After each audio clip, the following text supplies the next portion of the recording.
All right, so like I said, I want to share with you some previous project ideas just to orient you to like how this kind of looks. Okay, so previous research ideas. In particular, what I would like to highlight in walking through these previous research ideas is identifying the distinct variables at present within these research statements and questions. Once I get to the instructions, I'm going to really drive this point home, but you are doing ultimately a correlational study, which necessitates identifying two distinct variables and asking yourself how they go together. So previous research ideas, again, I'm just going to show you a selection of these. These are all ideas that did this same correlational format where it was association between X and Y. So a lot of students in the past I know have been interested in exercise. Does exercise make you happy? Is it associated with self-esteem? Is it associated with I don't know, depression, anxiety? Exercise is a great variable. It could be associated with so many different things. So relationship between exercise and happiness. Again, think about that title. It's using the language of correlation, and it's saying we're interested in the correlation between one variable and a second variable. It's important to identify two distinct variables and ask yourself how they go together. So here is the abstract for that particular idea. Again, this research proposal aims to identify a positive, non-directional. You don't need to worry about this directional, non-directional language. I would encourage you to identify positive versus negative correlation, which I did talk about in the reliability and validity lecture. So you just have to think of two variables that you think might go together, sort of think about why you believe they might go together, but you don't have to have a real solid theoretical justification. Just sort of think about what makes sense to you, and then think about whether or not those variables are positively correlated or negatively correlated. An interesting one was the correlation between personality and music preference. So one thing I'll say is that if you're interested in something as vague as personality, right? Personality is not just one variable, it's many. Personality is any stable, semi-stable individual trait or characteristic. I do often, most semesters I'll have some students who are like, oh, I'm interested in personality, I want to use the Myers-Briggs. I'm here to tell you, do not use the Myers-Briggs. The Myers-Briggs is a garbage assessment of personality. There's no indication that there's much reliability or validity to your Myers-Briggs scores. You could score one way on one day and completely different the next week. It's not scientific. It's actually just garbage.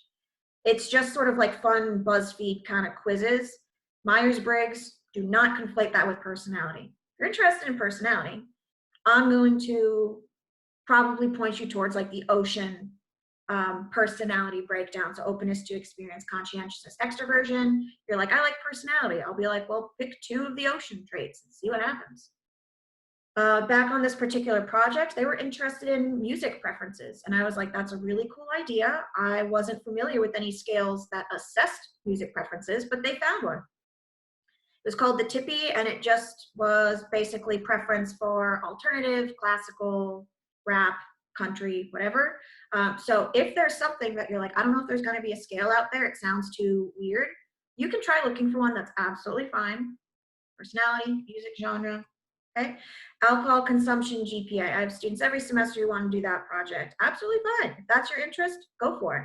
I'll probably make sure that you're thinking about the questions you want to ask, like how do you want to get at alcohol consumption? Do you just want to ask about GPA, or do you want to ask other questions about academic success?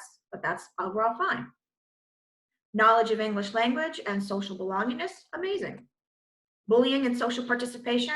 This would be an example where I'd be like, okay, bullying. You can't bully your participants. You have to ask questions about maybe their experience with bullying. So this would be the kind of idea where I make sure to highlight to you the importance of being sensitive in your questioning. So make sure you're not asking about like any physical aggression or anything too serious or too distressing, but you can still ask people questions about their experiences. That's fine. Sleep quality and academic performance. Again, a lot of students are interested in this. You say, I'm interested in sleep. How do I ask questions about sleep? I've got a scale for you, okay?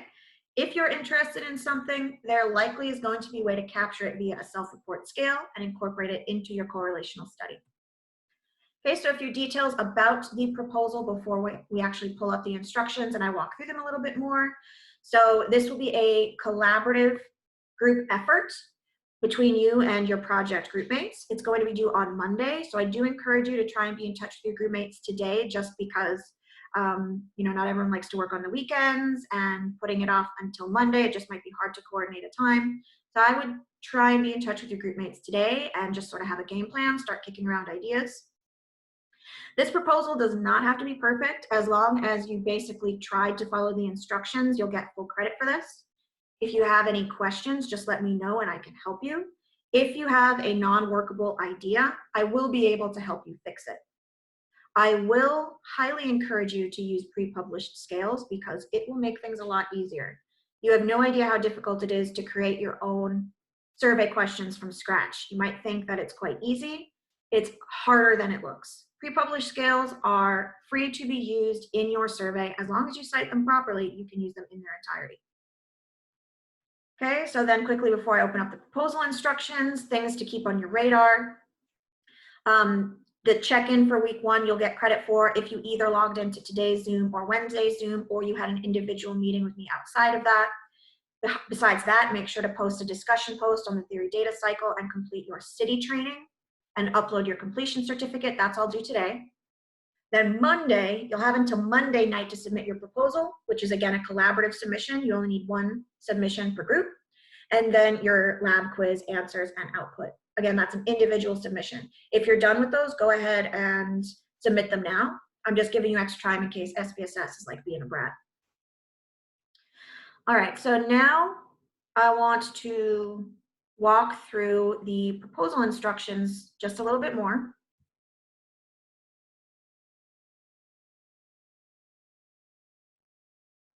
Okay, so this document for the research project proposal instructions, it really fleshes out basically everything I'm looking for in this document, and it sort of sets you up for understanding what this project is supposed to be.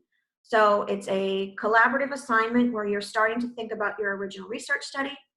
You don't need to have the world's most novel idea. It just has to be something that you think sounds interesting.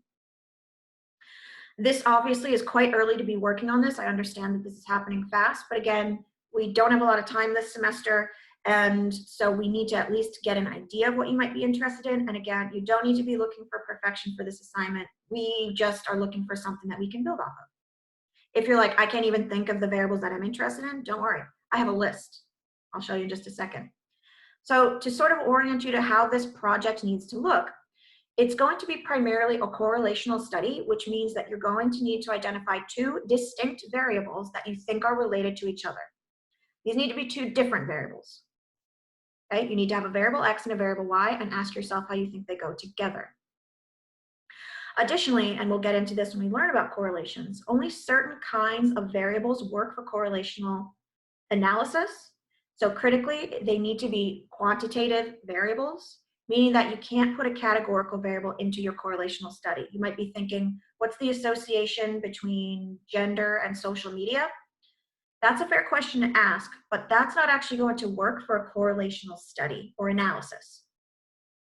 You need to primarily identify 2 quantitative variables, meaning that the assessment needs to be on a numerical scale. So any self-report measure that has people responding to like a 1 to 7 Likert scale, that's what we want. You need to at least identify that works like that. Now, you will also need to identify some categorical variables. Like I mentioned, categorical variables don't work in correlations. Trust me, if you put gender into your Pearson's R correlation analysis at the end of the semester, I will be like, remember that day I told you not to do that? That was Friday, May 22nd, okay? Don't do that.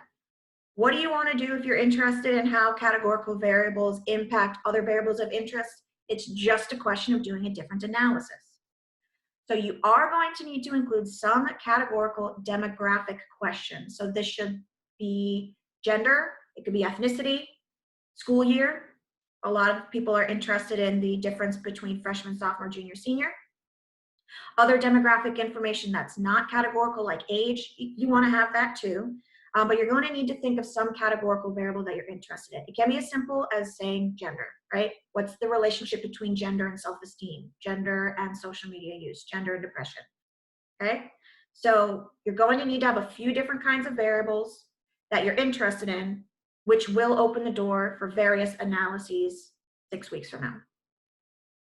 Okay, again, it's a collaborative assignment. You only submit one per group. I say 2 to 3 pages. I'm not tripping hard on the page minimum here. I just want to make sure that all the information that I need is here to have a good idea of what you're interested in.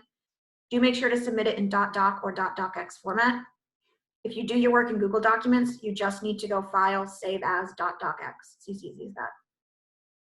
So these are the actual sections that you should include.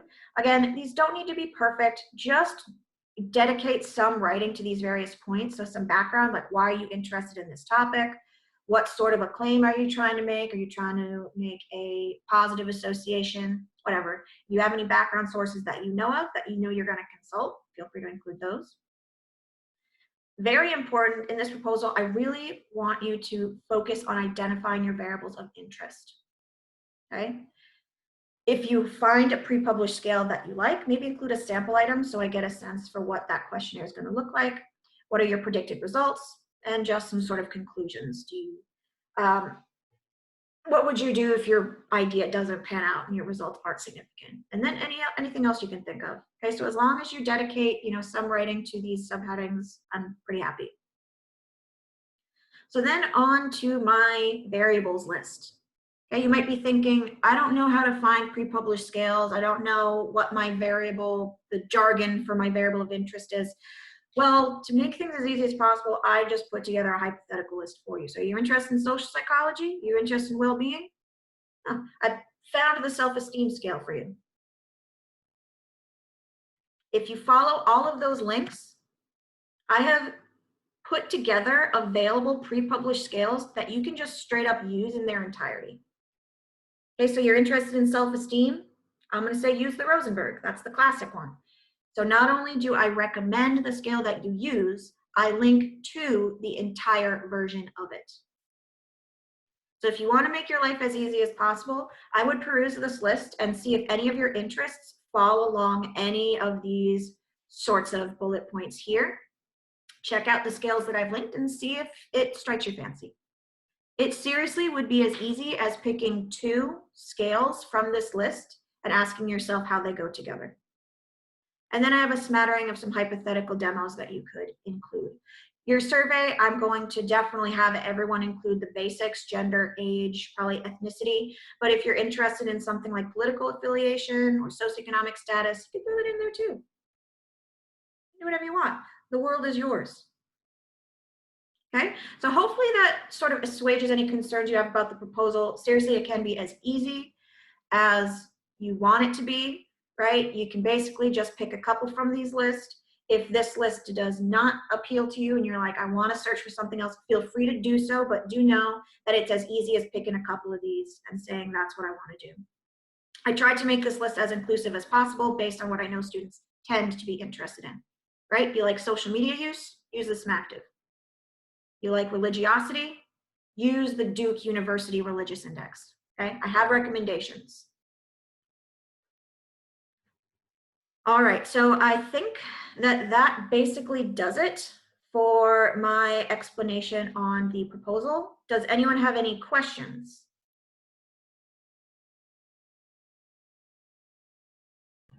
I was just actually wondering if I could run by an idea by you that would possibly be doable.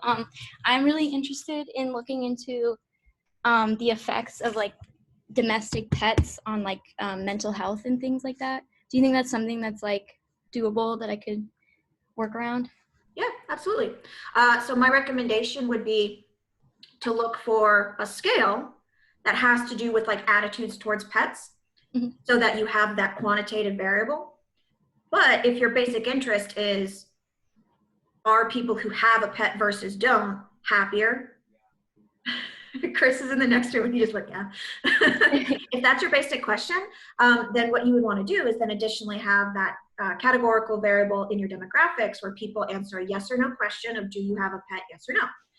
Then, spoiler alert, what you're going to do is run a t-test and see whether or not the pet haver group is higher on happiness. So definitely, yeah, absolutely you can do that. I would recommend looking into scales that maybe assess attitudes towards pets or attitudes towards animals, just to sort of flesh out your idea and make sure that you have that correlational analysis to do as well. But yeah, that sounds great. That sounds super fun. Kind of makes sense though, because I have a 4 paws dog. So Honestly, I really think if Jade was not present, I would have gone off the deep end. She is seriously the light of my life, day in, day out. She's just having a great time. And I'm like, if she's having a great time, then my life has meaning.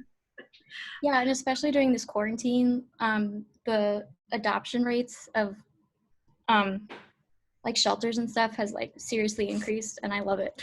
Yeah, that's fantastic. And I mean, I think it's a good thing that people are seeing the sort of opportunity that can arise from being home all the time, which is, so many people say that they can't foster a pet because they're not home enough. And it's like, guess what, bitch? You are Never now. know. Does anyone else have any questions on their specific idea? Perfectly happy to take any of those questions.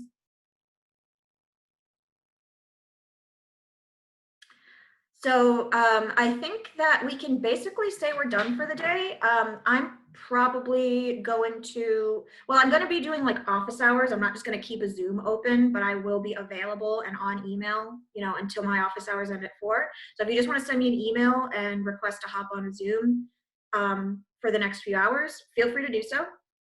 Happy to answer any questions about your specific proposal. If anyone does want to hang out longer and like go into a breakout room with their group members, I'm happy to facilitate that.